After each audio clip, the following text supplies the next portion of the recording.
এবারে finish stable bleaching পাউডারের সৌজন্যে কোরবানির হাট।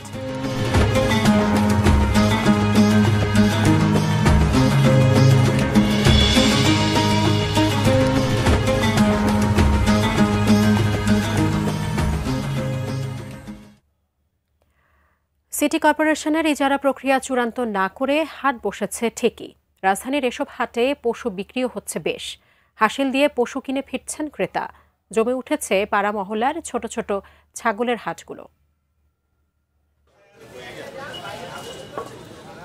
রাজধানীর রামপুরার পূর্ব হাজীপাড়া ইকরাম মাঠ সংলগ্ন হাট এটি। আকারে ছোট, তবে ক্রেতা অন্য হাটের চেয়ে বেশি। পশু কেনাবেচাও বেশ ভালো হচ্ছে এখানে। তালিকায় থাকলেও এবছর এখনও এই হাটটি সিটি কর্পোরেশনের ইজারা প্রক্রিয়ায় আসেনি। তবে কেনাবেচায় হাসিল আদায় হচ্ছে অন্য হাটের মতোই। জালটাকে শনাক্ত করার জন্য মেশিনও আনছি, তারপর পশুর ডাক্তার রাখছি। প্রচুর পরিমাণে সেল হচ্ছে, সেলের কোনো সমস্যা নেই। বাড্ডা কাঁচাবাজার এলাকাতেও এমন হাট বসেছে। বিক্রেতারা অবশ্য এসবের খবর রাখেন না। তারা হাটের কথা শুনেছেন, পশু এনেছেন, বিক্রিও ভালো হচ্ছে। গরু নিয়ে আসছিলাম 40টা, এখন বর্তমানে মনে করেন একটাই আছে। গরু আনছি আমি 20টা, অলরেডি 12টা বিক্রি হয়েছে, আর 8টা গরু আছে।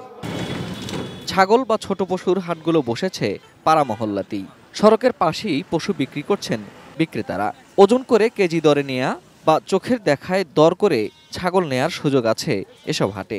এসব দেখলেন, পছন্দ চয়েস করলেন, এটার দাম কত দামাদামি করে নিয়ে এখানে জবাই করে নিলেন। ঠিক আছে, জবা করে যে বাজে বলে জবা করে নিলে 1200 টাকা কেজি। লাইব্রেরিতে 700 টাকা। ভাই আস্তে বড় ছোট আছে, বড় হইলে বড় দাম, ছোট হইলে ছোট দাম।